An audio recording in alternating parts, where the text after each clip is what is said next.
Semoga yang subscribe diberikan rezeki melimpah dari jalan tak terduga, dan yang like komen dimudahkan jalannya menuju surga di hari akhir nanti. Nabi Sulaiman alaihi salam adalah manusia terkaya sepanjang sejarah kehidupan manusia di muka bumi. Dalam beberapa kitab suci seperti Al-Quran, Alkitab, dan Injil, Nabi Sulaiman alaihi salam dijelaskan sebagai manusia terkaya yang pernah hidup di muka bumi. Tidak ada satupun manusia yang bisa mengalahkan total kekayaannya hingga hari kiamat tiba nanti. Para arkeolog telah menemukan situs peninggalan sejarah Islam yang mengungkap total kekayaan Nabi Sulaiman alaihi salam. Erez bin Yosef, profesor sekaligus peneliti, ia menyatakan bahwa 3000 tahun yang lalu Nabi Sulaiman alaihi salam diperkirakan memiliki kekayaan senilai 2,2 triliun US dollar. Apabila dikonversikan dengan nilai mata uang hari ini, dan jika dirupiahkan, nilainya setara dengan 32.891.870 triliun rupiah. Nabi Sulaiman memiliki beberapa mukjizat, di antaranya adalah dapat berbicara dengan bahasa binatang. Beliau dapat memerintah mereka untuk melakukan sesuatu. Beliau juga dapat mengendalikan besar kecilnya tekanan angin dan dapat mengatur ke arah mana angin akan berhembus. Sehingga dengan itu, Nabi Sulaiman dapat memanfaatkan angin sebagai kendaraannya dan juga kendaraan tentaranya. Nabi Sulaiman juga bisa melunakkan besi dan membentuknya menjadi pakaian perang yang anti tusukan senjata tajam. Nabi Sulaiman juga memimpin para jin. Mereka tunduk dan patuh pada perintah Nabi Sulaiman. Tidak hanya itu, setan dan iblis laknatullah yang merupakan makhluk pembangkang dapat dibuat tunduk bertekuk lutut pada perintah-perintah Nabi Sulaiman. Nabi Sulaiman bisa melakukan teleportasi, yaitu berpindah dari suatu tempat ke tempat yang lain dalam waktu singkat. Peristiwa tersebut dibuktikan dengan pemindahan singgasana Ratu Balqis atas perintah Nabi Sulaiman. Nabi Sulaiman juga dikenal sebagai raja yang adil dan bijaksana. Nabi Sulaiman diberkahi kecerdasan yang luar biasa untuk menyatupadukan segenap kekuatan yang Allah berikan kepadanya. Ia mengelola dan membawa kerajaannya menjadi kekuatan raksasa yang tak terkalahkan di masanya dengan segenap kemampuan yang dimilikinya. Tentara Nabi Sulaiman adalah tentara terkuat di bumi tanpa ada yang menandinginya. Pertanyaan dasar yang muncul kali ini adalah dari mana sumber kekayaan dan kekuatan Nabi Sulaiman alaihi salam? Sebelum saya melanjutkan, mohon bantu channel ini untuk terus berkembang dengan cara subscribe dan nyalakan tanda loncengnya. Berikan komentar yang positif dan berikan like serta share video ini. Semoga semua itu menjadi nilai amal jariah karena telah membantu mensiarkan kisah-kisah Islam pada masyarakat Islam dan dunia. Bismillahirrahmanirrahim. Sungguh kami benar-benar telah menganugerahkan ilmu kepada Daud dan Sulaiman. Keduanya berkata, segala puji bagi Allah yang melebihkan kami dari kebaikan hamba-hambanya yang mukmin. Sulaiman telah mewarisi Daud dan dia berkata, wahai manusia, kami telah diajari untuk memahami bahasa burung dan kami dianugerahi segala sesuatu. Sesungguhnya semua ini benar-benar karunia yang nyata. Quran Surat An-Naml ayat 15-16. Nabi Sulaiman mewarisi Nabi Daud dalam sisi kenabian dan kekuasaan, bukan mewarisi harta, karena para nabi tidak mewariskan harta. Sepeninggalan mereka, harta para nabi menjadi sedekah bagi orang-orang yang ada di sekitar mereka, yaitu orang-orang fakir dan orang-orang yang membutuhkan. Allah telah memilihnya sebagai nabi dari kalangan Bani Israel. Begitu juga Allah telah memberinya kekuasaan kerajaan sehingga ia menjadi pemimpin Bani Israel. Barangkali sesuatu yang paling penting yang diwarisi oleh Nabi Sulaiman dari Nabi Daud adalah tradisi militer. Kemajuan militer yang dahsyat telah berpindah kepada Nabi Sulaiman. Nabi Daud sebenarnya adalah seorang penggembala kambing yang sangat miskin, tapi seiring dengan perjalanan waktu, ia menjadi komandan pasukan yang tiada tanding. Perubahan keadaan ini adalah sebagai bentuk ilham dari Allah Subhanahu wa Ta'ala dan sebagai dukungan darinya. Daud mengetahui bahwa kekuatan yang hakiki yang mengatur alam semesta adalah kekuatan Allah Subhanahu wa Ta'ala. Kehadiran Nabi Daud mengubah keadaan pasukan Bani Israel, di mana mereka sebelumnya lari jika berhadapan dengan musuh, maka kini keberadaan mereka mulai diperhitungkan. Di masa hidupnya, Daud mengalami peperangan yang sangat banyak, namun Al-Quran tidak menceritakan secara terperinci akan hal tersebut. Dan kami kuatkan kerajaannya. Quran Surat Shad ayat 20. Ayat tersebut berarti bahwa Daud belum pernah terkalahkan dalam peperangan yang diikutinya. Di samping dukungan yang Allah Subhanahu wa Ta'ala berikan kepada Daud, juga pasukannya dan rakyatnya, di mana mereka adalah orang-orang yang bertauhid dan menyerahkan diri kepada Allah Subhanahu wa Ta'ala. Allah Subhanahu wa Ta'ala mengungkapkan kepada Daud hal-hal yang menjadikan pasukannya memiliki keistimewaan yang dengannya mereka dapat mengalahkan pasukan-pasukan yang lain yang ada di bumi saat itu. Allah Subhanahu wa Ta'ala berfirman, dan kami telah melunakkan besi untuknya. Quran Surat Saba ayat 10. Sebenarnya baju besi yang dibuat untuk orang-orang yang hendak berperang cukup mengganggu gerakan mereka. Kita bisa membayangkan ketika ada dua orang yang berperang, yang satunya dapat bergerak dengan bebas, sementara yang lain tidak leluasa bergerak. Namun dengan kekuasaan Allah, Nabi Daud dapat melunakkan besi dan dapat membuat darinya baju besi yang ringan. Ini adalah kemajuan penting yang Allah berikan kepada Daud dan tentaranya. Kemajuan ini kini dimiliki oleh Nabi Sulaiman. Demikianlah Sulaiman memiliki pasukan yang dahsyat yang melebihi pasukan manapun di bumi saat itu. Bahkan Allah Subhanahu wa Ta'ala menambah karunia-Nya kepada Nabi Sulaiman. Dan Sulaiman telah mewarisi Daud dan dia berkata, "Hai manusia, kami telah diberi pengertian tentang suara burung dan kami diberi segala sesuatu. Sesungguhnya ini benar-benar suatu karunia yang nyata." Quran Surat An-Naml ayat 16. Pada suatu hari, Nabi Sulaiman menengadahkan tangannya dan berdoa kepada Allah Subhanahu wa Ta'ala.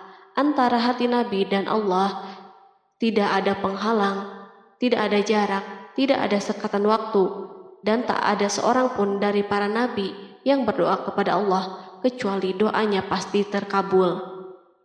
Kejernihan hati ketika mencapai puncak tertentu, maka ia akan menggapai apa saja yang diinginkan di jalan Allah Subhanahu wa Ta'ala. Dalam doanya Nabi Sulaiman berkata, "Ya Tuhanku, ampunilah aku dan anugerahkanlah kepadaku kerajaan yang tidak dimiliki oleh seorang pun sesudahku." Quran Surat Shad ayat 35. Sulaiman menginginkan dari Allah Subhanahu wa Ta'ala suatu kerajaan yang belum pernah diperoleh oleh siapapun setelahnya. Allah Subhanahu wa Ta'ala mengabulkan doa hambanya Nabi Sulaiman dan memberinya kerajaan tersebut. Barangkali orang-orang yang hidup di saat ini bertanya-tanya, mengapa Sulaiman meminta kerajaan ini yang belum pernah dimiliki oleh seorang pun setelahnya. Ambisi Sulaiman untuk mendapatkan kekuasaan atau kerajaan adalah ambisi yang ada di dalam seorang nabi, dan tentu ambisi para nabi tidak berkaitan kecuali dengan kebenaran. Ambisi tersebut adalah bertujuan untuk memudahkan penyebaran dakwah di muka bumi.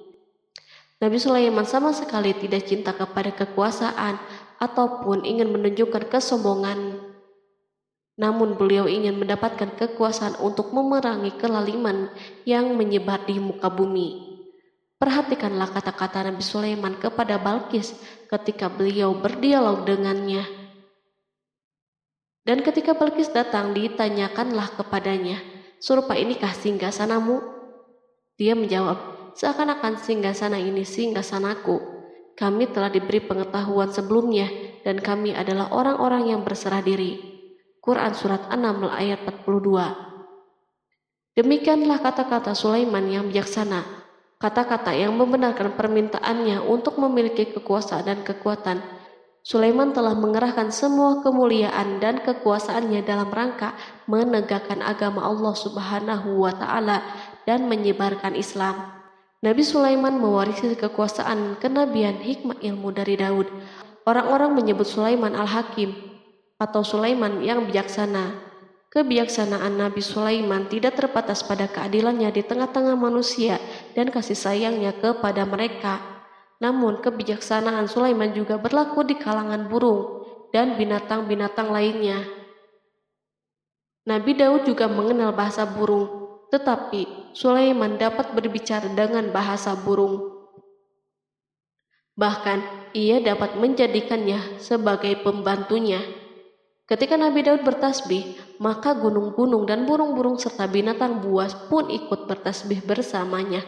Bahkan angin pun berhenti untuk mendengar tasbih ini. Sedangkan Nabi Sulaiman, Allah Subhanahu wa Ta'ala memberinya karunia lebih dari itu, di mana binatang-binatang buas tunduk padanya, begitu juga angin dan burung.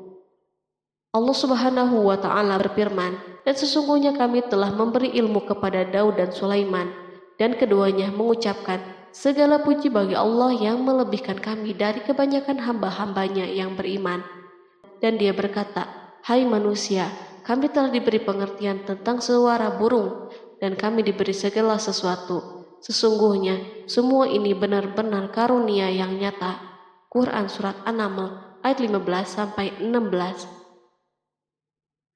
Nabi Sulaiman mampu mendengar bisikan semut yang berbicara dengan sesama mereka. Bahkan, ia mampu memerintahkan semut tersebut sehingga semut itu taat kepada perintahnya. Pasukan Nabi Sulaiman memiliki kekuatan yang sangat dahsyat di dunia. Belum pernah ada di dunia suatu pasukan yang memiliki kekuatan seperti ini.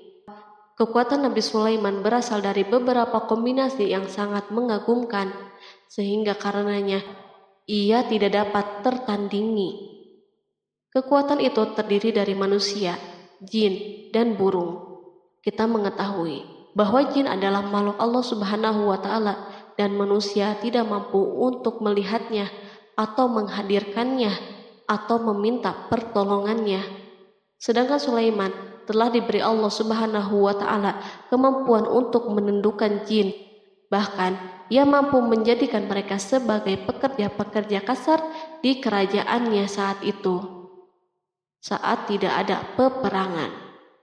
Ketika ada pasukan lain yang mencoba melawan pasukan ini, maka mustahil mereka akan merasakan kemenangan. Bahkan pasukan Sulaiman juga diperkuat oleh pasukan burung. Burung di pasukan Sulaiman memerankan tugas yang sangat penting, yaitu sebagai badan intelijen. Kita mengetahui bahwa peranan informasi saat peperangan sangatlah penting. Dari informasi tersebut, pasukan dapat mengetahui keadaan musuhnya. Demikianlah peranan burung pada pasukan Sulaiman.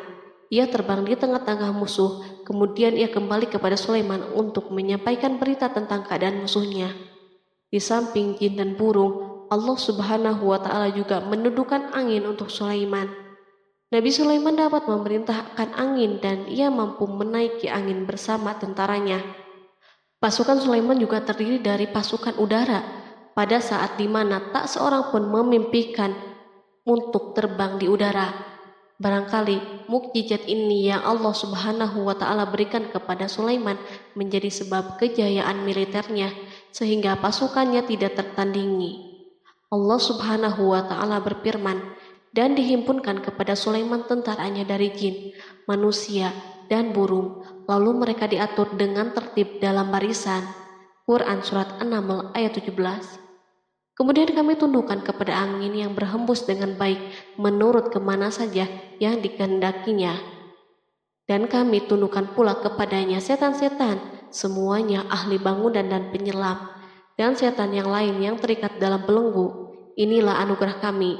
Maka berikanlah kepada orang lain atau tahanlah untuk dirimu sendiri dengan tiada pertanggungan jawab. dan sesungguhnya dia mempunyai kedudukan yang dekat pada sisi kami dan tempat kembali yang baik. Quran Surat Shad ayat 30-40.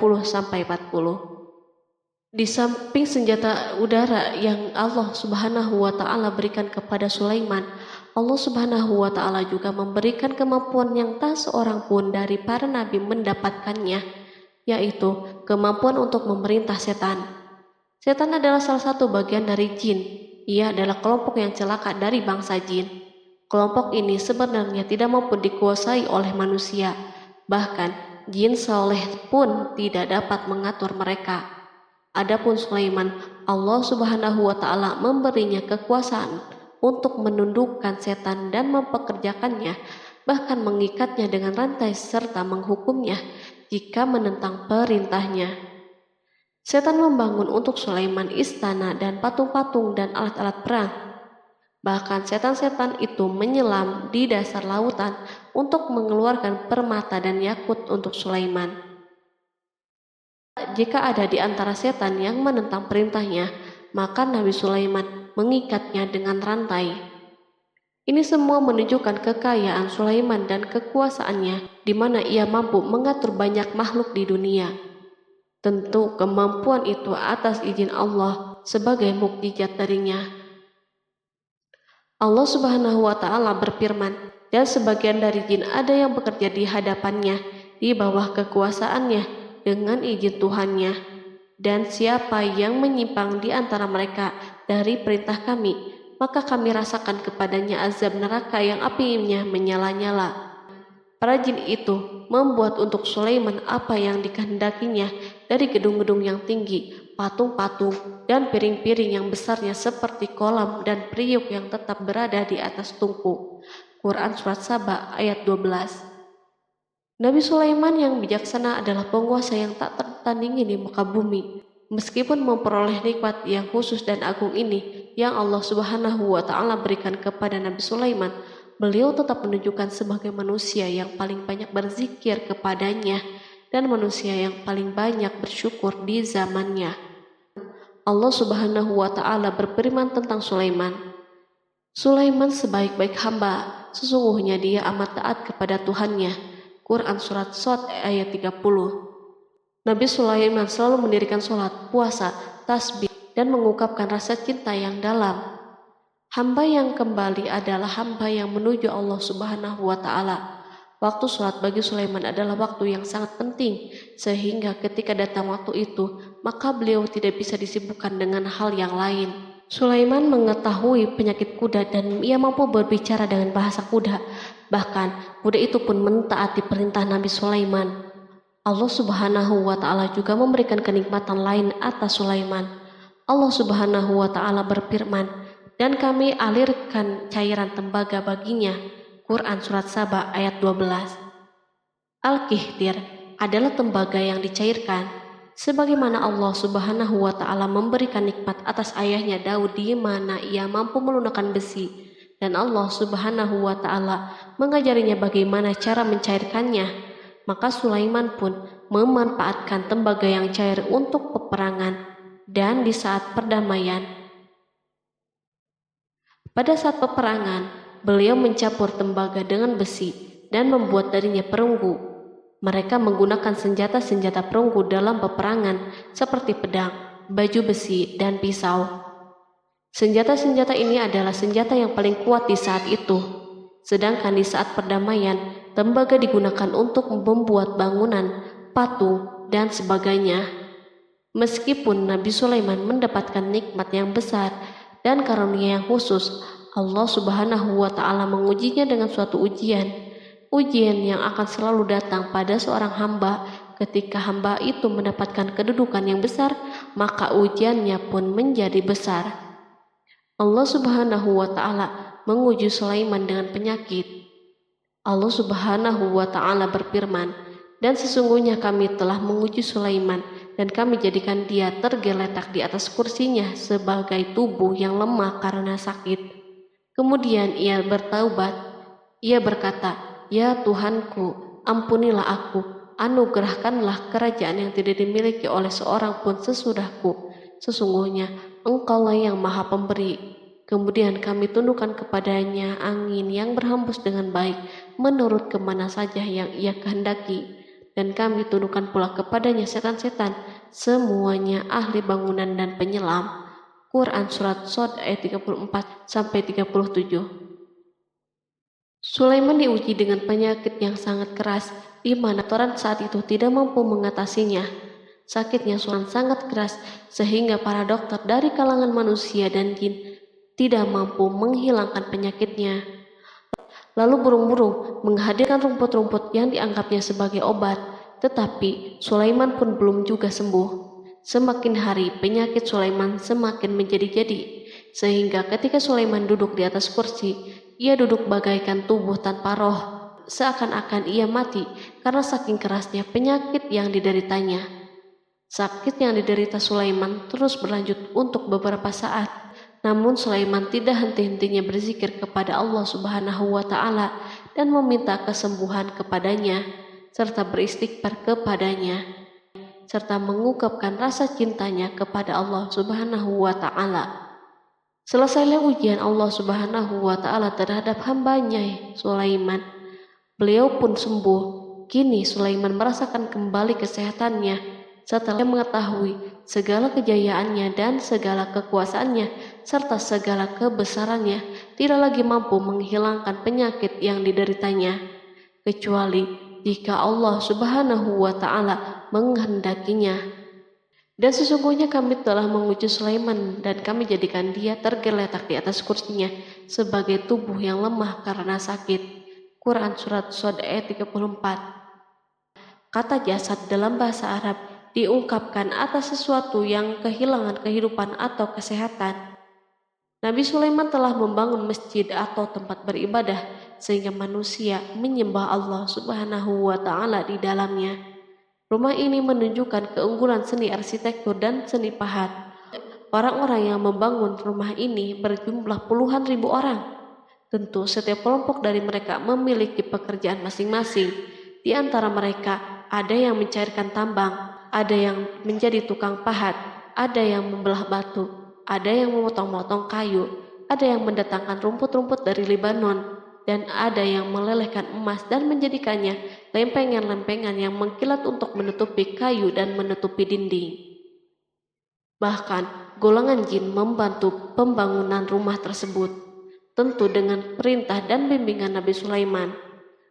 Mereka membuat patung-patung yang besar dan membuat bejana yang besar untuk tempat makanan para tentara dan pekerja, yaitu bejana seperti gunung karena saking beratnya dan besarnya.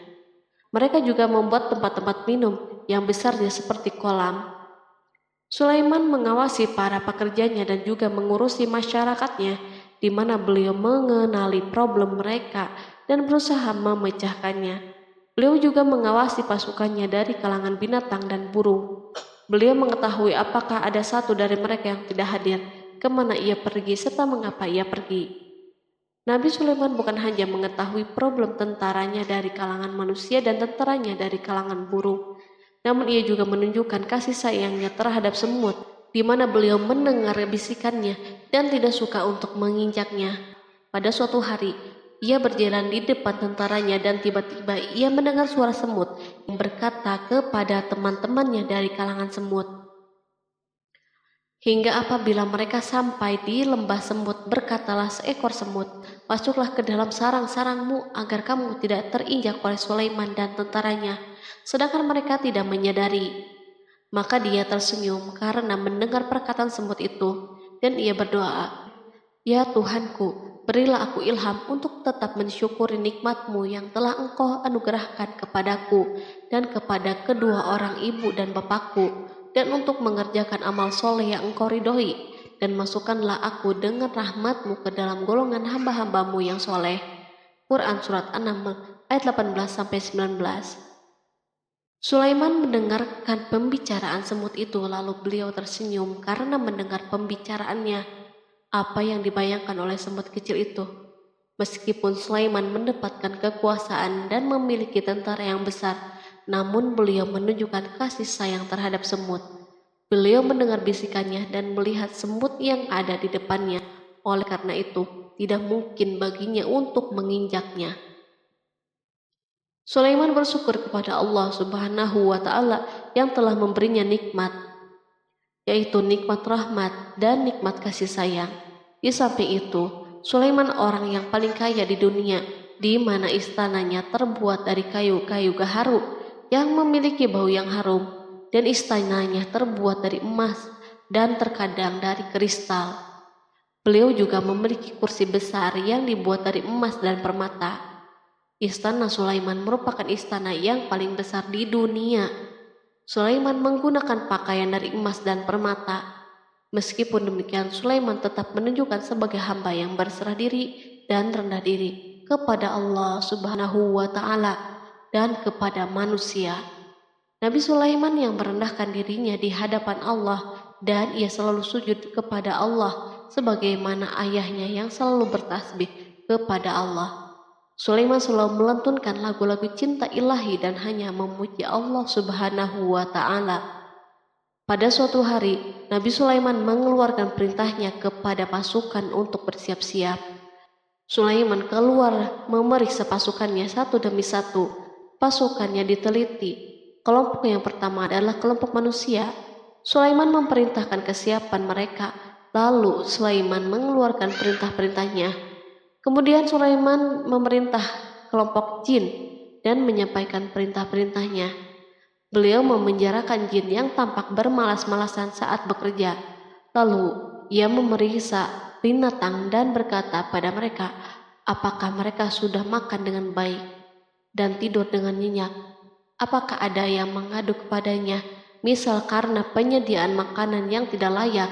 Apakah di sana ada yang sakit dan sebagainya? Ketika Sulaiman merasa puas dengan semuanya, Sulaiman memasuki tenda tempat berkumpulnya burung.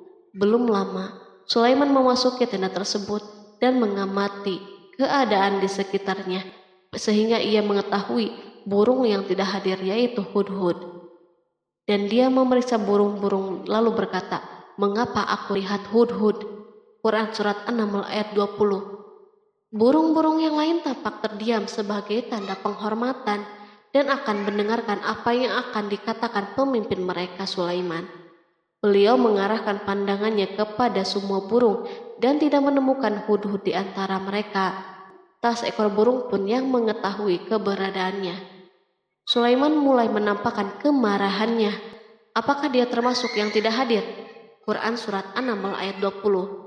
Tiba-tiba seekor burung kecil memberanikan diri untuk berkata kepada Sulaiman, wahai Nabi yang mulia, seharusnya hudhud ada bersamaku kemarin untuk melaksanakan tugas penyelidikan. Ia adalah pemimpin misi itu, namun hudhud belum datang. Oleh karena itu, aku tidak pergi bersamanya. Burung itu tampak gemetar ketakutan. Sulaiman mengetahui bahwa hudhud tidak hadir dan tak seorang pun mengetahui kepergiannya. Hudhud pergi tanpa terlebih dahulu meminta izin kepada Sulaiman dan tidak memberitahu di mana keberadaannya. Dalam keadaan marah, Sulaiman berkata, sesungguhnya aku benar-benar akan mengazabnya dengan azab yang keras atau benar-benar menyembelihnya, kecuali ia benar-benar datang kepadaku dengan alasan yang jelas. Quran Surat An-Naml ayat 21. Kawanan burung mengetahui bahwa Sulaiman sedang marah dan telah menetapkan untuk menyembelihnya atau justru memaafkannya dengan syarat ia datang dengan membawa alasan yang dapat menyelamatkannya. Atau dengan kata lain, hudhud dapat memastikan bahwa ia melaksanakan tugas yang penting. Sulaiman menunjukkan kemarahan yang besar sehingga siapapun akan merasa takut ketika melihat Sulaiman marah. Meskipun beliau terkenal dengan kasih sayangnya, namun kemarahannya karena membela kebenaran. Kemudian beliau dapat melaksanakan ancamannya dengan cara yang mudah.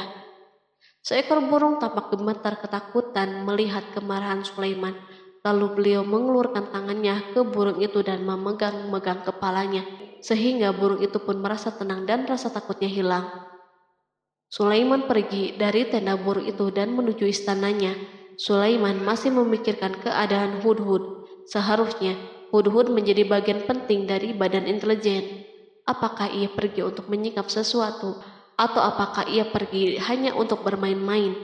Sulaiman telah memperhatikan dan mengetahui bahwa Hudhud adalah seekor burung yang cerdik dan juga fasih berbicara. Terkadang Sulaiman mendapati Hudhud sedang bermain-main dan menunda pekerjaannya. Sulaiman melihatnya dan Hudhud memahami bahwa ini tidak benar, sebab ia tidak boleh mencampur adukan antara waktu serius dan waktu bermain. Akhirnya, tidak lama setelah kepergiannya, Hudhud tiba di tenda burung. Burung-burung yang lain berkata kepadanya, "Pergilah engkau ke tempat tuan kita Sulaiman. Jika ia mengetahui bahwa engkau telah sampai, maka jiwamu benar-benar terancam." Hudhud terbang dan menemui Sulaiman. Pada waktu itu, Sulaiman sedang berdiri dan telah menetapkan untuk memulai pembicaraan dengan. Pada waktu itu, beliau sedang duduk sambil makan. Hudhud berdiri dan telah menetapkan untuk memulai pembicaraan dengan Sulaiman sebelum beliau bertanya kepadanya kemana ia pergi. Ini sebagai bukti bahwa ia melaksanakan tugas penting. Lalu ia berkata, "Aku telah mengetahui sesuatu yang kamu belum mengetahuinya, dan kubawa kepadamu dari negeri Sabah suatu berita penting yang diyakini." Quran Surat An-Naml ayat 22. Aku adalah Hudhud yang miskin, tapi aku mengetahui apa yang tidak engkau ketahui. Dan aku telah datang kepadamu dari kerajaan Sabah dengan membawa berita yang sangat penting. Sulaiman tampak terdiam dan menunggu Hudhud menyelesaikan pembicaraannya.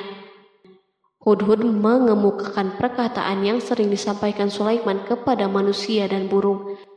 "Sesungguhnya aku menjumpai seorang wanita yang memerintah mereka, dan dia dianugerahi segala sesuatu, serta mempunyai singgasana yang besar.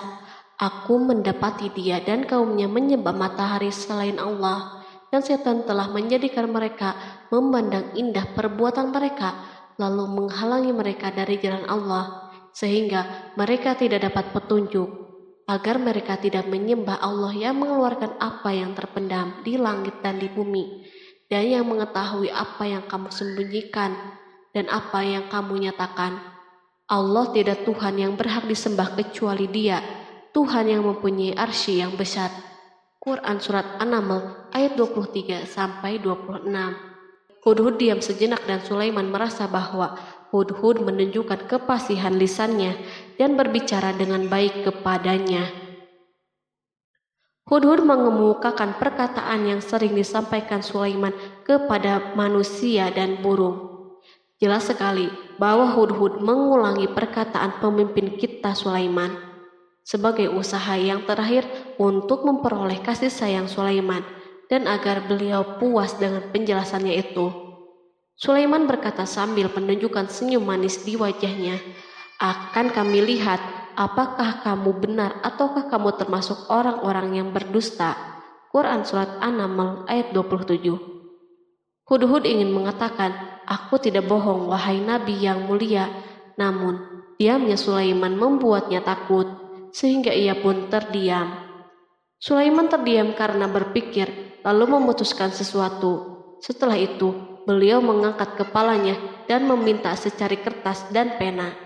Sulaiman segera menulis surat singkat dan menyerahkannya kepada Hudhud serta memerintahkannya, "Pergilah dengan membawa suratku ini, lalu jatuhkanlah kepada mereka, kemudian berpalinglah dari mereka, lalu perhatikanlah apa yang mereka bicarakan." Quran Surat An-Naml ayat 28. Al-Quran langsung menyebut keadaan kerajaan Balqis yang saat itu sedang membaca surat tersebut di depan para pembesar kerajaannya dan para menterinya. Berkata ia Balqis, "Hai pembesar-pembesar, sesungguhnya telah dijatuhkan kepadaku sebuah surat yang mulia. Sesungguhnya surat itu dari Sulaiman, dan sesungguhnya isinya dengan menyebut nama Allah yang Maha Pengasih lagi Maha Penyayang, bahwa janganlah kalian berlaku sombong terhadapku, dan datanglah kepadaku sebagai orang-orang yang berserah diri." Quran Surat An-Naml ayat 29-31. Dalam surat Sulaiman itu disebutkan, hendaklah mereka menyerahkan diri dan tunduk kepada perintahnya. Sulaiman memerintahkan agar mereka meninggalkan penyembahan terhadap matahari. Sulaiman tidak mempersoalkan akidah mereka dan tidak memuaskan mereka dengan apapun. Sulaiman hanya memerintahkan bahwa ia berada di atas kebenaran. Bukankah ia didukung kekuatan yang berlandaskan keyakinan yang dimilikinya? Sulaiman hanya memerintahkan mereka agar tunduk dan patuh kepadanya. Ratu Saba menyampaikan surat tersebut di tengah-tengah kaumnya. Berkata dia, Balkis, "Hai putra para pembesar, berilah aku pertimbangan dalam urusanku ini. Aku tidak pernah memutuskan sesuatu persoalan sebelum kamu berada di majelisku." Quran Surat An-Naml ayat 32. Sementara itu, reaksi para pembesar istana adalah menentang surat tersebut. Isi surat itu membangkitkan kecongkakan kaum Saba, di mana mereka merasa lebih kuat. Mereka mengetahui bahwa di sana ada orang yang mencoba menantang mereka dan mengisyaratkan peperangan kepada mereka. Lalu ia meminta kepada mereka untuk memenuhi syarat-syaratnya sebelum terjadinya peperangan dan kekalahan. Mereka menjawab, "Kita adalah orang-orang yang memiliki kekuatan dan juga memiliki keberanian yang sangat dalam peperangan, dan keputusan berada di tanganmu. Maka pertimbangkanlah apa yang akan kamu perintahkan." Quran Surat An-Naml ayat 33. Para pembesar kaumnya ingin berkata, "Kita siap untuk melaksanakan peperangan." Tampaknya ratu memiliki kebijakan yang lebih baik daripada pembesar kaumnya. Surat Sulaiman itu membuatnya berpikir lebih jernih dan hati-hati. Ia berusaha sebisa mungkin menghindari peperangan. Ratu itu berpikir dalam tempo yang lama. Nama Sulaiman tidak diketahuinya, dan ia pun belum pernah mendengarnya. Oleh karena itu, ratu tidak mengetahui kekuatannya.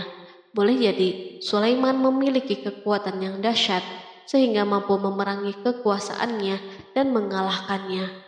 Kemudian ratu memperhatikan apa yang ada di sekelilingnya. Ia melihat kemajuan masyarakatnya dan kejayaannya. Barangkali ia mengira bahwa Sulaiman iri terhadap kemajuan dan kekayaan ini, sehingga Sulaiman ingin menyerangnya. Setelah mempertimbangkan isi surat Sulaiman dengan cermat, Ratu Saba memilih untuk tidak bersikap ceroboh. Ratu itu lebih suka untuk menggunakan bahasa-bahasa kelembutan. Ia mengirim kepada Sulaiman suatu hadiah yang besar. Ratu mengira bahwa Sulaiman seorang yang ambisius, yang boleh jadi ia telah mendengar tentang kekayaan kerajaannya. Para utusan pergi dengan membawa hadiah dari Ratu Saba. Ratu berharap agar mereka dapat memasuki kerajaan Sulaiman dan akan mengetahui kondisi kerajaannya. Saat mereka pulang, Ratu ingin mendengar secara langsung dari mereka tentang keadaan kaum Sulaiman dan pasukannya. Setelah mendapatkan informasi yang cukup, maka Ratu dapat membuat suatu keputusan yang tepat. Ratu menyembunyikan apa yang terlintas dalam dirinya, lalu ia berbicara kepada pembesar istananya bahwa ia dapat menyingkap niat jahat Raja Sulaiman melalui cara mengirimkan hadiah kepadanya. Ratu lebih memilih cara tersebut dan menunggu reaksi Sulaiman. Ratu berhasil memuaskan para pembesar istananya dan untuk sementara menghilangkan ide untuk berperang. Karena para raja jika menyerang suatu desa, maka pemimpin desa tersebut adalah orang yang paling banyak mendapatkan kehinaan dan cercaan. Akhirnya para pembesar kaumnya merasa puas dengan pikirannya itu. Allah Subhanahu wa Ta'ala berfirman, Dia berkata, "Sesungguhnya raja-raja apabila memasuki suatu negeri, niscaya mereka membinasakannya dan menjadikan penduduknya yang mulia menjadi hina, dan demikian pula lah yang akan mereka perbuat. Dan sesungguhnya aku akan mengirim utusan kepada mereka dengan membawa hadiah, dan aku akan menunggu apa yang akan dibawa kembali oleh utusan-utusan itu." Quran Surat An-Naml ayat 34-35. Kemudian sampailah hadiah Ratu Balkis kepada Nabi Sulaiman. Para badan intelijennya memberitahunya bahwa para utusan Balkis datang dengan membawa hadiah. Sulaiman langsung mengetahui bahwa ratu itu sengaja mengirim orang-orangnya untuk mengetahui atau mendapatkan informasi tentang kekuatannya. Lalu setelah itu, ia mengambil keputusan atau sikapnya kepada Sulaiman. Sulaiman segera memanggil semua pasukannya untuk berkumpul. Utusan Balkis segera memasuki istana Sulaiman yang dipenuhi dengan pasukan besar yang bersenjata. Tiba-tiba, utusan Balkis tampak tercengang ketika melihat kekayaan mereka dan harta mereka yang tidak ada apa-apanya dibandingkan dengan kerajaan Sulaiman. Hadiah mereka tampak tidak berarti.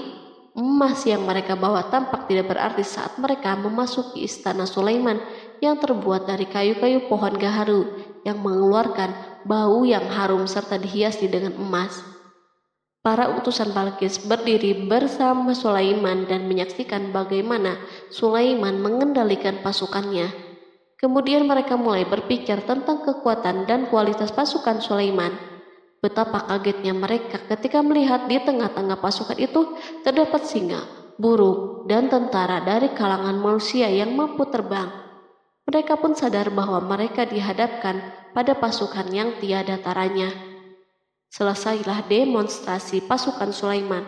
Kemudian para utusan itu dipersilahkan maju ke tempat hidangan makanan. Para utusan itu sangat terkejut ketika melihat berbagai macam makanan dari penjuru bumi ada di depannya. Dan di antara makanan itu pun terdapat makanan yang biasa ditemukan di negeri mereka. Tetapi mereka melihat bahwa makanan itu memiliki rasa yang istimewa.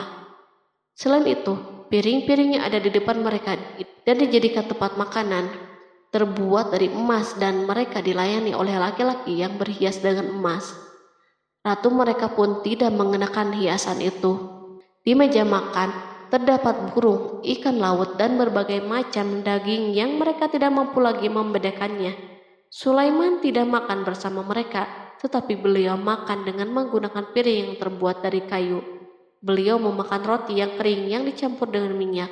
Inilah makanan yang dipilihnya. Sulaiman makan bersama mereka dalam keadaan diam.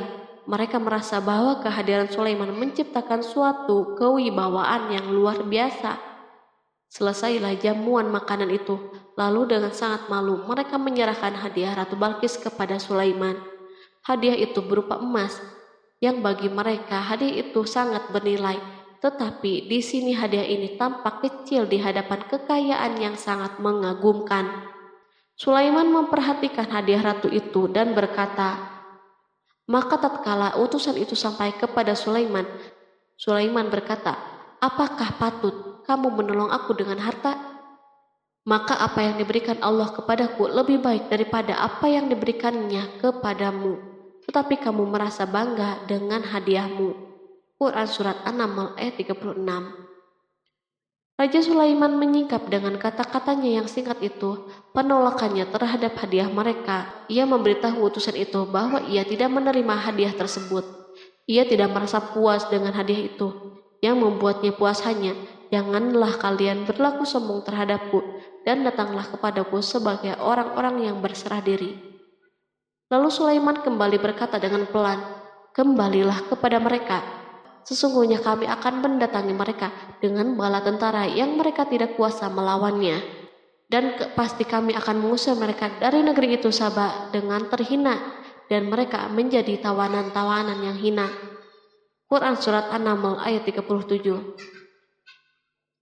Sulaiman meninggalkan para utusan ratu itu setelah terlebih dahulu mengancam mereka. Para utusan itu mengharap agar Sulaiman mau menunggu kunjungan dari Ratu Balkis yang akan membawa misi perdamaian.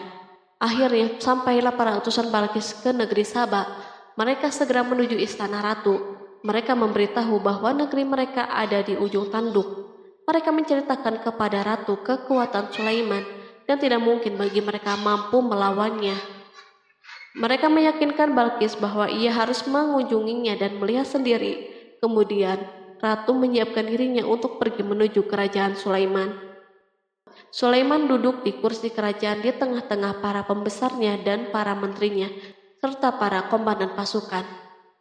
Sulaiman mengetahui bahwa Balkis menuju tempatnya. Balkis dikelilingi rasa takut. Sulaiman berpikir sejenak tentang bagaimana matahari disembah. Ia memikirkan bagaimana informasi yang diterima badan intelijennya tentang kemajuan kerajaan Balkis dalam bidang kesenian dan ilmu pengetahuan. Sulaiman bertanya kepada dirinya sendiri, apakah kemajuan menjadi penghalang untuk mengetahui kebenaran? Apakah ratu itu gembira dengan kekuatan yang dicapainya? Dan ia membayangkan bahwa kekuatan adalah segalanya. Dengan kemajuan yang dimilikinya, Sulaiman ingin membuat kejutan agar ratu mengetahui bahwa Islam yang diyakini oleh Sulaiman adalah satu-satunya yang mampu mendatangkan kemajuan dan kekuatan yang hakiki. sehingga ia dapat membandingkan antara keyakinannya dalam menyembah matahari beserta kemajuan yang dicapainya dan keyakinan Sulaiman juga beserta kemajuan yang diraihnya. Para intelijen Sulaiman telah memberitahunya bahwa hal yang sangat disegani dan dikagumi oleh kaum Balkis adalah singgasana Ratu Balkis.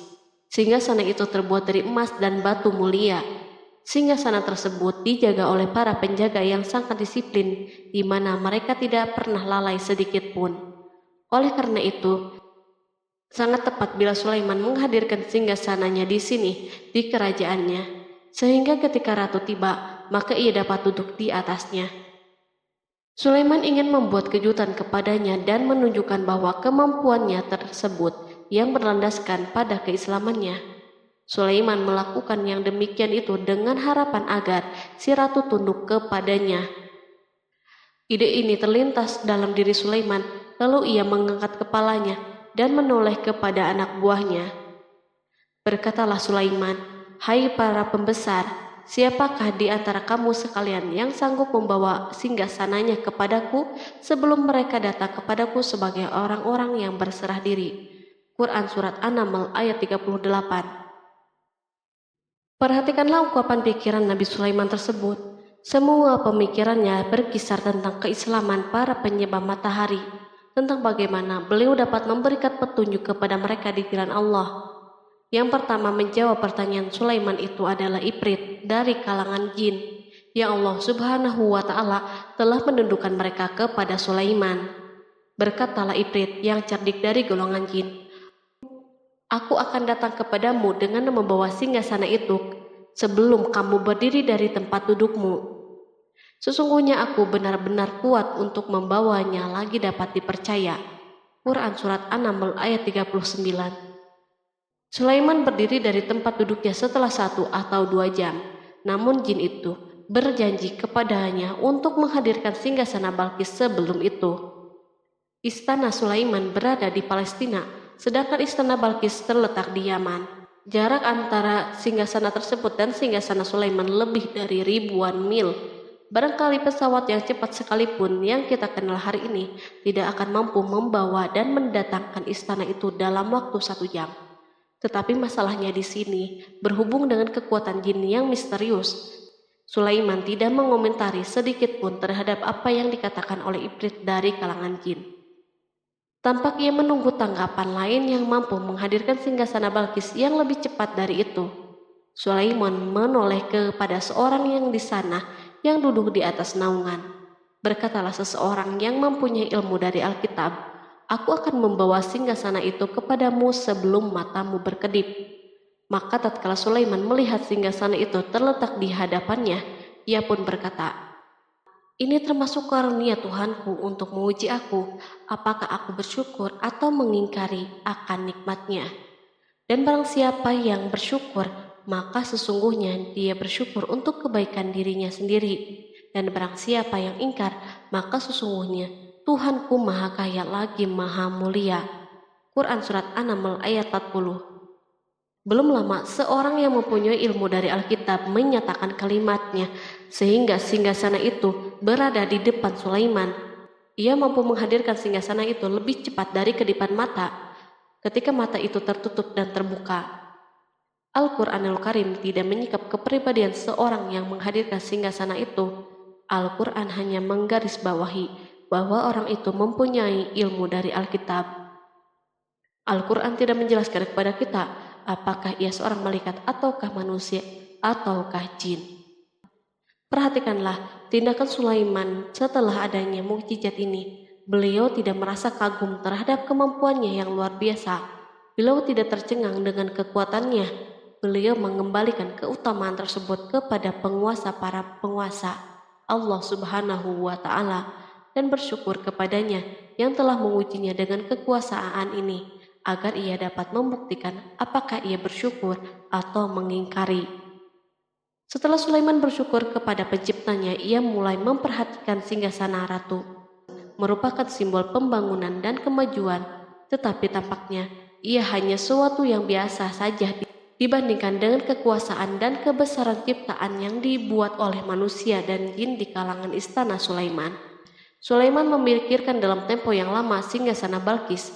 Kemudian beliau memerintahkan agar singgasana itu diperbaiki, sehingga saat Balkis datang, Sulaiman dapat mengujinya apakah Balkis dapat mengenalinya ataukah tidak. Dia berkata, "Ubahlah baginya singgasananya, maka kita akan melihat apakah dia mengenal ataukah termasuk orang-orang yang tidak mengenalnya." Quran Surat An-Naml ayat 41. Sulaiman memerintahkan agar dibangun istana yang akan digunakan untuk menyambut Balkis. Sulaiman memilih tempat di laut, dan ia memerintahkan agar dibangun suatu istana di mana sebagian besar terdiri dari air laut. Sulaiman memerintahkan agar lantai-lantai itu terbuat dari kaca yang tebal dan kuat, sehingga orang yang berjalan di atas istana itu akan membayangkan bahwa di bawahnya ada ikan-ikan yang berwarna-warni. Hudhud memberitahu Sulaiman bahwa Balkis telah sampai di dekat kerajaannya. Kemudian Balkis datang. Al-Quran tidak menyebutkan keadaan Sulaiman saat menyambut Balkis, namun Al-Quran justru menunjukkan dua sikap Balkis. Pertama, bagaimana sikap Balkis ketika pertama kali melihat singgasananya yang datang mendahuluinya, padahal ia telah meninggalkan pengawalnya untuk tetap setia menjaga singgasana itu. Kedua, keadaan di depan istana yang penuh dengan permata yang berenang di bawahnya ikan-ikan. Dan ketika Balkis datang, ditanyakanlah kepadanya, "Serupa inikah singgasanamu?" Dia menjawab, "Seakan-akan singgasana ini singgasanaku. Kami telah diberi pengetahuan sebelumnya dan kami adalah orang-orang yang berserah diri." Quran Surat An-Naml ayat 42. Ayat tersebut menggambarkan kondisi dialog antara Sulaiman dan Balkis. Balkis melihat singgasananya dan ia tercengang saat mengetahui bahwa itu adalah singgasananya. Namun ia kemudian mulai ragu karena melihat tidak sepenuhnya itu singgasananya. Jika itu benar-benar singgasananya, lalu bagaimana ia datang mendahuluinya? Dan bila bukan singgasananya, maka bagaimana Sulaiman dapat meniru sepersis dan seteliti ini? Sulaiman berkata saat melihat Balkis mengamati singgasananya, "Apakah ini singgasanamu?" Setelah mengalami kebingungan sesaat, Balkis menjawab, "Sepertinya benar." Sulaiman berkata, "Kami telah diberi ilmu sebelumnya dan kami sebagai orang-orang yang muslim." Melalui pernyataan itu, Sulaiman ingin mengisyaratkan kepada Balkis agar ia membandingkan antara keyakinannya beserta ilmu yang dicapainya dan keyakinan Sulaiman yang muslim beserta pengetahuan yang diraihnya. Penyembahan terhadap matahari dan pencapaian ilmu yang dicapai oleh Balkis tampak tidak ada apa-apanya dibandingkan dengan ilmu Sulaiman dan keislamannya. Sulaiman telah mendahulinya dalam bidang ilmu karena keislamannya. Karena itu sangat mudah baginya untuk mengungguli Balkis dalam ilmu-ilmu yang lain. Demikianlah yang diisyaratkan pernyataan Sulaiman kepada Balkis. Ratu Saba itu mengetahui bahwa ini adalah singgasananya, di mana singgasana itu datang lebih dahulu daripada dirinya. Beberapa bagian darinya telah diubah saat Balkis masih berjalan menuju tempat Sulaiman. Ia berpikir kemampuan apa yang dimiliki oleh Nabi Sulaiman. Balkis tercengang melihat apa yang disaksikannya yang merupakan buah dari keimanan Sulaiman dan hubungannya dengan Allah Subhanahu wa Ta'ala. Sebagaimana Balkis tercengang ketika melihat kemajuan dalam bidang pembangunan seni dan ilmu, maka ia lebih kagum lagi saat melihat hubungan yang kuat antara keislaman Sulaiman dan ilmu serta kemajuannya. Dan apa yang disembahnya selama ini selain Allah mencegahnya untuk melahirkan keislamannya, karena sesungguhnya dia terdahulu termasuk orang-orang yang kafir. Bergoncanglah dalam benak Balkis ribuan hal. Ia melihat keyakinan kaumnya runtuh di hadapan Sulaiman. Ia menyadari matahari yang disembahnya merupakan ciptaan Allah Subhanahu wa Ta'ala, di mana dia menggerakkannya untuk hamba-hambanya. Lalu terbitlah matahari kebenaran pada dirinya. Hatinya diterangi oleh cahaya baru yang tidak akan tenggelam seperti tenggelamnya matahari. Masa keislamannya hanya menunggu waktu. Balkis memilih waktu yang tepat untuk mengumumkan keislamannya. Allah Subhanahu wa Ta'ala berfirman, dikatakan kepadanya, "Masuklah ke dalam istana." Maka tatkala dia melihat lantai istana itu, dikiranya kolam air yang besar, dan disikapnya kedua betisnya. Berkatalah Sulaiman, Sesungguhnya ia adalah istana yang licin yang terbuat dari kaca. Berkatalah Balqis, "Ya Tuhanku, sesungguhnya aku telah berbuat zalim terhadap diriku, dan aku berserah diri bersama Sulaiman kepada Allah, Tuhan semesta alam." Quran Surat 6 ayat 44. Dikatakan kepada Balqis, "Masuklah ke dalam istana." Ketika ia masuk, maka ia tidak menyaksikan adanya kaca, tetapi ia melihat air, sehingga ia mengira akan bersinggungan dengan air laut. Lalu ia menyingkap sedikit bajunya agar bajunya tidak basah. Sulaiman mengingatkannya tanpa melihat agar tidak khawatir terhadap pakaiannya, karena pakaiannya tidak akan basah sebab di sana tidak ada air. Ia sekedar kaca yang halus yang saking halusnya hingga tidak tampak. Pada kesempatan itulah Balqis mengumumkan keislamannya. Ia mengakui kelaliman dirinya dan ia menyatakan penyerahan diri kepada Sulaiman dan kepada Allah Subhanahu wa Ta'ala. Lalu kaumnya pun mengikutinya dan mereka memeluk Islam. Balqis menyadari ia berhadapan dengan penguasa yang terbesar di bumi dan salah satu nabi yang mulia. Untuk pertama kalinya wajah Sulaiman dihiasi dengan senyuman yang menunjukkan kepuasannya sejak Balqis mengunjunginya. Demikianlah Sulaiman mewujudkan kejayaannya yang hakiki dan menyebarkan cahaya Islam di muka bumi. Al-Quran tidak menyebutkan kisah Balqis setelah keislamannya. Para ahli tafsir mengatakan bahwa ia menikah dengan Sulaiman. Selain itu, ada yang mengatakan bahwa ia menikah dengan salah satu orang dekat Sulaiman. Ada juga yang mengatakan bahwa sebagian Raja Habasyah adalah keturunan dari buah perkawinan ini. Sulaiman hidup di tengah-tengah kejayaan dan kemuliaan di muka bumi. Kemudian Allah Subhanahu wa Ta'ala menetapkan kematian baginya. Sebagaimana kehidupan Sulaiman yang berada di puncak kemuliaan dan kejayaan yang penuh dengan keajaiban yang luar biasa, maka kematiannya pun merupakan tanda-tanda kebesaran Allah Subhanahu wa Ta'ala yang penuh dengan keajaiban. Demikianlah bahwa kematiannya sesuai dengan kehidupannya, sesuai dengan kejayaannya. Allah Subhanahu wa Ta'ala berfirman tentang kematian Sulaiman. Maka tatkala kami telah menetapkan kematian Sulaiman, tidak ada yang menunjukkan kepada mereka kematiannya itu kecuali rakyat yang memakan tongkatnya. Maka tatkala ia telah tersungkur, tahulah jin bahwa kalau sekiranya mereka mengetahui yang gaib, tentulah mereka tidak akan tetap dalam siksa yang menghinakan. Quran Surat Saba ayat 14. Kemampuan Nabi Sulaiman untuk menundukkan jin dan mempekerjakan mereka serta hubungan mereka dengannya, semua ini menimbulkan fitnah di tengah-tengah manusia dalam hal tertentu. Dan kematian Sulaiman merupakan batasan atau jawaban terhadap fitnah ini. Kami tidak mengetahui siapa yang mengklaim bahwa jin mengetahui hal yang gaib. Kami tidak mengetahui siapa yang bertanggung jawab terhadap tersebarnya isu yang keliru ini. Yang kita ketahui adalah bahwa hal tersebut tersebar dan mempengaruhi sebagian manusia dan jin.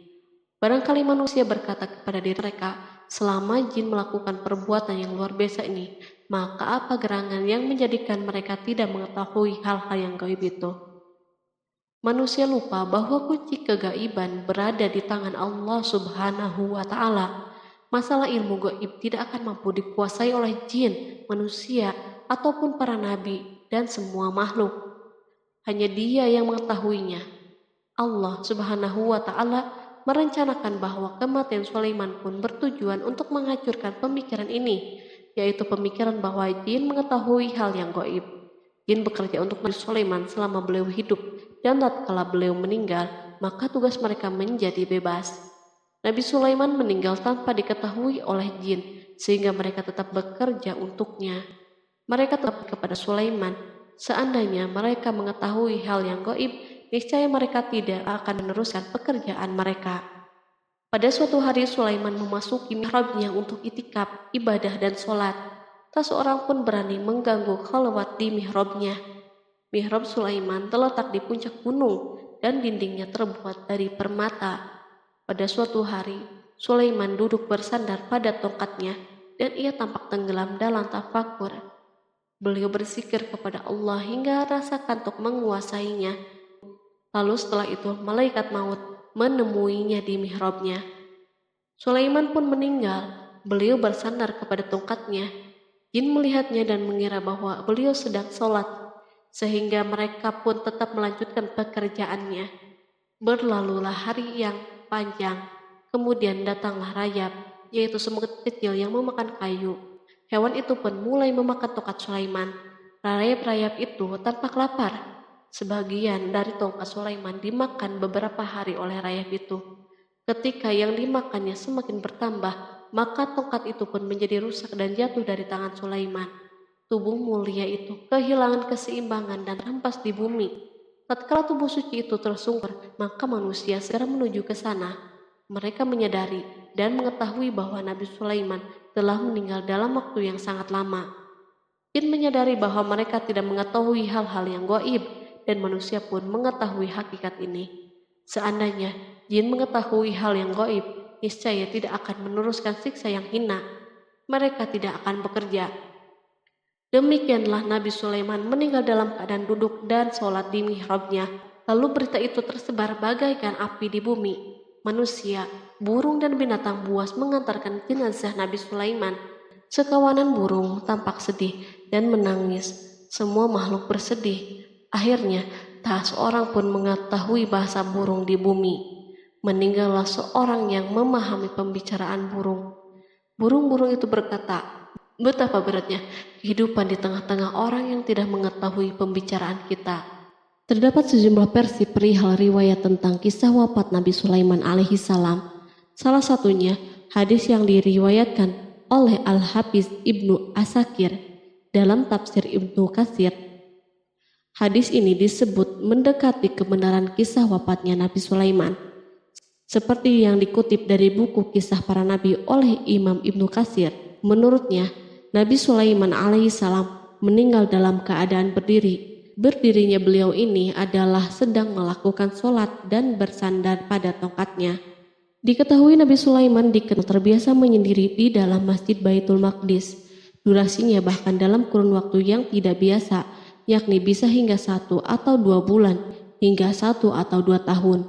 Untuk sajian makanan dan minumannya selalu dibawakan oleh para setan yang masih tergabung dalam salah satu jenis jin. Hingga suatu ketika mereka membawakan makanan dan minuman seperti biasa, namun tidak mengetahui bahwa Nabi Sulaiman telah wafat. Pada hari wafatnya, Nabi Sulaiman mendatangi sebuah pohon yang tumbuh di Baitul Maqdis.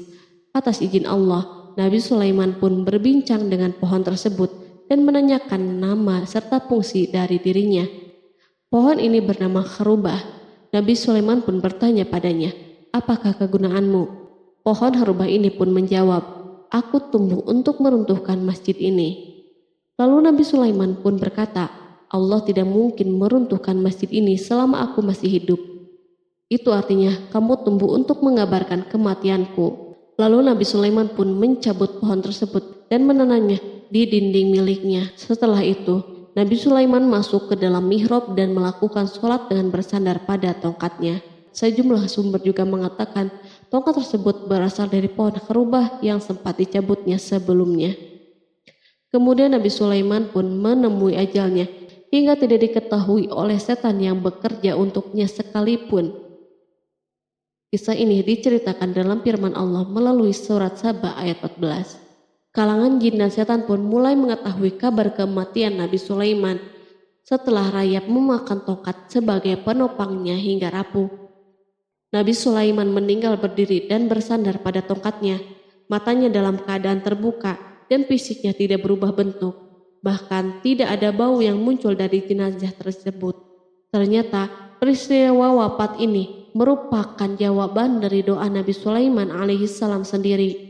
Ia pernah memohon pada Allah Subhanahu wa Ta'ala agar kematiannya dapat dijadikan pembelajaran bagi umat manusia, bahwa para jin sekalipun tidak mengetahui hal yang gaib. Bahkan mereka pun tidak mengetahui kapan mereka akan menemui ajal dan mendapatkan rezeki. Untuk itu, kisah Nabi Sulaiman yang meninggal dalam keadaan berdiri ini diharapkan menjadi pesan agar manusia tidak menjadikan setan, iblis, atau bangsa jin sebagai tempat menyembah atau teman mereka. Wallahu a'lam bishawab.